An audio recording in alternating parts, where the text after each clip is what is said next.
Baik, Assalamualaikum warahmatullahi wabarakatuh. Salam sejahtera. Kembali lagi dengan saya Tovan Agung Eka Prastia.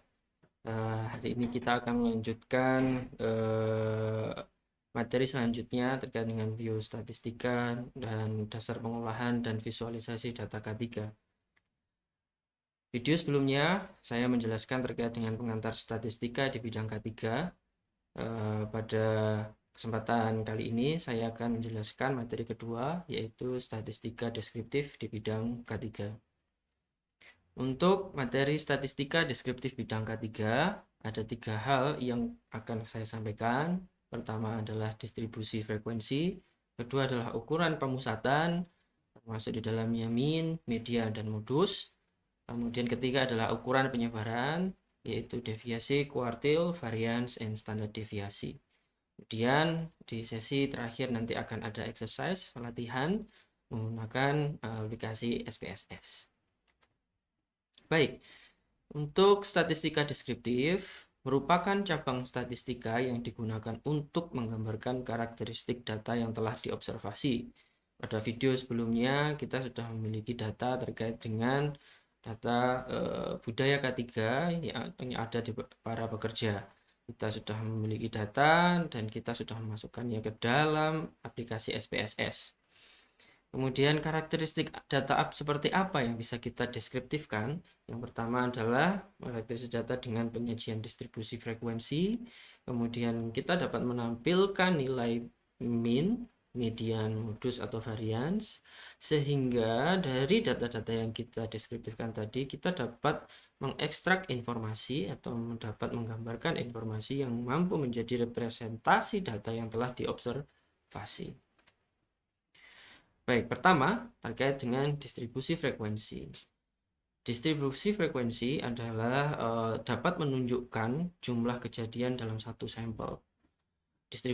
Distribusi frekuensi ini merupakan cara yang efektif untuk merangkum data dan dapat mengelompokkan data berdasarkan kategori atau interval kelas, sehingga data yang telah dikelompokkan tadi berguna untuk memberikan gambaran secara menyeluruh terhadap data yang dimiliki oleh Anda. Distribusi frekuensi, ada distribusi frekuensi data tunggal seperti yang ada di gambar, yaitu mulai dari nilainya 50 sampai 95, ada frekuensi 1 hingga 3. Kemudian ada data berkelompok. Untuk data berkelompok, ini akan ada kategori terlebih dahulu, yaitu pengkategorian dari pengetahuan. Dalam hal ini pengetahuan terkait dengan budaya K3. Kita kategorikan menjadi kurang baik, cukup baik, dan baik, sehingga terdapat interval kelas dari nilai tersebut, dari kategori tersebut 50 sampai 65, sejumlah 5 frekuensinya, 66 hingga 81 sejumlah 12 frekuensinya, kemudian 82 hingga 97 sebanyak 8 frekuensi.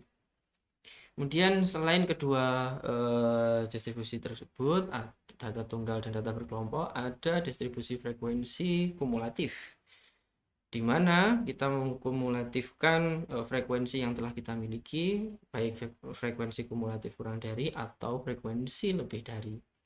Dari data di atas dapat kita tarik informasi, sehingga informasi yang kita ekstrak dari data tersebut adalah terdapat 17 pekerja yang memiliki skor pengetahuan tentang budaya K3 kurang dari 81, dan terdapat 8 pekerja yang memiliki skor pengetahuan di atas 82.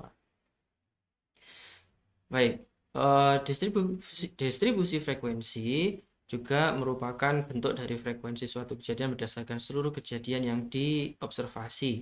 Kita juga dapat membentuk dalam selain frekuensi, kita juga dapat menyajikan dalam distribusi frekuensi relatif.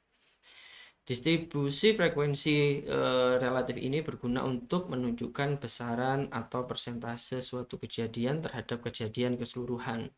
Dicontohkan tadi dari data sebelumnya, kita memiliki frekuensi relatif terkait dengan kategori pengetahuan kurang baik sejumlah 5.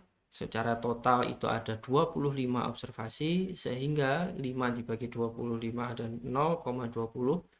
Persentase pekerja yang memiliki pengetahuan yang kurang terkait dengan budaya K3 sebesar 20% dari data yang kita miliki, dari distribusi frekuensi yang kita miliki. Berikut adalah video untuk bagaimana cara kita memasukkan data di dalam SPSS untuk mengambil statistik deskriptif menggunakan SPSS.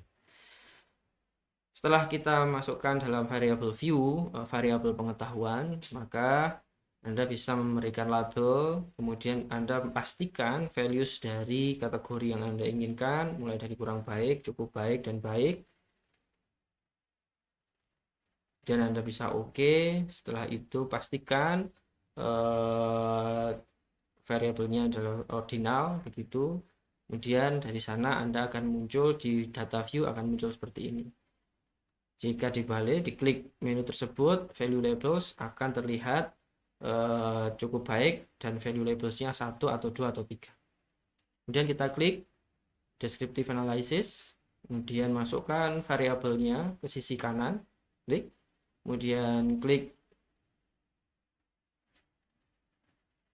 charts, kemudian Anda ingin apa, Anda ingin bar charts atau pie charts, kita klik bar charts jika ingin ada bar charts, kemudian pastikan klik display frequency table sehingga Anda dapat memperoleh hasil distribusi frekuensi untuk data tersebut. Ketika diklik hasilnya, maka hasilnya seperti ini. Kita dapat memperoleh distribusi frekuensi dari data tersebut. Karena kita tadi klik bar chart, maka akan dihasilkan bar chart dari SPSS.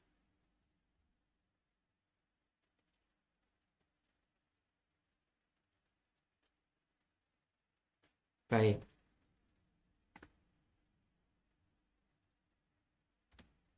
Selanjutnya adalah selain distribusi frekuensi, maka selanjutnya kita akan belajar mengenai ukuran pemusatan. Ukuran pemusatan adalah nilai yang menggambarkan suatu data dengan menunjukkan letak pusatnya. Ukuran pemusatan ini mampu memberikan ringkasan dataset secara keseluruhan, dan biasanya ukuran pemusatan dihitung dengan tujuan untuk membandingkan antara dua atau lebih dataset. Nah, ada 3 ukuran pemusatan. Yang pertama adalah min, kedua adalah median, ketiga adalah modus. Apa yang dimaksud dengan min? Min adalah penjumlahan dari setiap nilai dalam data yang kita observasi atau yang Anda miliki dibagi dengan jumlah observasi yang dilakukan. Ada beberapa rumus terkait dengan data tunggal dan data berkelompok seperti yang ada di slide. Kemudian apa yang disebut dengan median? Median adalah nilai tengah dari data dan merupakan nilai yang membagi dataset menjadi 2 bagian yang sama secara tepat di tengah, di mana 50% dari data tersebut adalah data yang memiliki nilai di bawah median, dan 50% dari data tersebut adalah data yang memiliki nilai di atas median. Ada beberapa rumus terkait dengan data tunggal dan data berkelompok seperti yang ada di slide. Ukuran pemusatan selanjutnya adalah modus. Modus merupakan nilai yang menunjukkan kejadian paling banyak dalam data.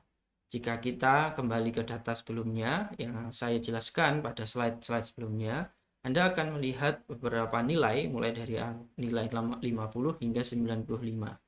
Tetapi dari frekuensi yang kita temukan dari data di atas, modus dari data tersebut adalah 78 karena nilai tersebut merupakan nilai yang paling banyak dalam data atau frekuensinya paling banyak. Bagaimana hubungan min, median, dan modus? Min, median, dan modus akan menghasilkan kurva simetris jika nilai modus dan median dan modus berhimpit. Sehingga data yang memiliki kurva simetris kurang lebih memiliki nilai yang mendekati min. Jika menghasilkan kurva menceng ke kiri atau skewed left, pada kurva menceng nilai min, median, dan modus ini memiliki nilai yang tidak sama. Penentuan kurva menceng dilihat dari ekornya. Ekor kurva lebih panjang ke kiri, itu disebut kemiringan negatif. Hal ini menunjukkan bahwa banyak data yang Anda miliki dengan angka yang kecil. Kemudian kurva yang menceng ke kanan atau skewed right, itu ekor kurva lebih panjang ke kanan dan menunjukkan banyak data dengan angka yang besar, kebalikan dari kurva menceng ke kiri atau skewed left. Ada kurva yang disebut dengan kurva yang seragam. Kurva seragam ini merupakan menunjukkan data yang kita memiliki nilai yang sama. Kurva seragam ini menunjukkan bahwa nilai yang ada memiliki probabilitas kejadian yang sama. Selanjutnya, setelah distribusi frekuensi, ukuran pemusatan, ada ukuran penyebaran. Ukuran penyebaran ini merupakan nilai yang mampu menggambarkan variabilitas dari data. Ada 3 ukuran penyebaran. Yang pertama adalah deviasi kuartil, kedua varians, dan standar deviasi. Apa yang disebut dengan deviasi kuartil? Deviasi kuartil ini adalah ukuran yang membagi data menjadi 4 bagian yang sama. Ada kuartil pertama atau Q1, ada kuartil kedua atau Q2, ada kuartil ketiga dan disebut dengan Q3. Masing-masing dari area tersebut merupakan nilai yang membagi tepat 25%, 50%, dan 75% bagian dari data tersebut. Seperti dijelaskan pada tabel di kiri Anda. Kemudian ada disebut dengan ukuran penyebaran berupa variance. Variance adalah nilai yang menunjukkan distribusi probabilitas sebenarnya dari suatu populasi bilangan yang diobservasi. Nilai varians yang rendah menunjukkan bahwa sekumpulan data kurang beragam, di mana titik data condong sangat dekat dengan nilai rata-rata dan antara satu sama lain. Jika nilai varians yang kita temukan itu 0, maka artinya tidak ada keragaman dalam data yang kita dapatkan. Dan untuk data tunggal dan data berkelompok, rumus atau ekuasinya dapat dilihat pada di kiri Anda, pada slide di kiri Anda. Baik, ukuran penyebaran selanjutnya kita sebut dengan standar deviasi. Standar deviasi didefinisikan sebagai ukuran penyebaran yang paling sering digunakan. Dan sederhananya adalah standar deviasi ini merupakan hasil dari akar kuadrat dari varians dengan rumus atau persamaan yang ada di sebelah kiri Anda. Ini merupakan ilustrasi dari data yang telah kita miliki. Data ini merupakan data yang kita ambil dari slide ke-11 pada pertemuan sebelumnya, pada kasus yang sebelumnya. Dari kategori pengetahuan, kita dapat mengkategorikan pengetahuan terkait dengan budaya K3 menjadi kurang baik, cukup baik, dan baik, dengan interval kelas menjadi 50 sampai 65, 66 sampai 81, 82 sampai 97 nilainya, dengan frekuensi 5, 12, dan 8. Berikut disajikan video untuk melakukan analisis deskriptif dan melakukan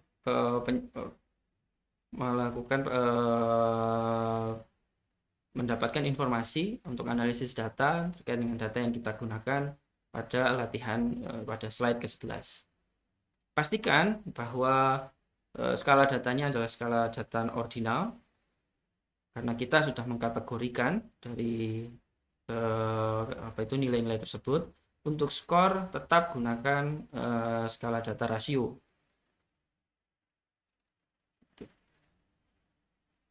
Nah, setelah kita masukkan data tersebut dalam data view, kita bisa cek value labels-nya. Ini untuk pengetahuan, kategori pengetahuan. Kemudian untuk variabel skor, pastikan Anda dapat skornya dimasukkan dalam data view.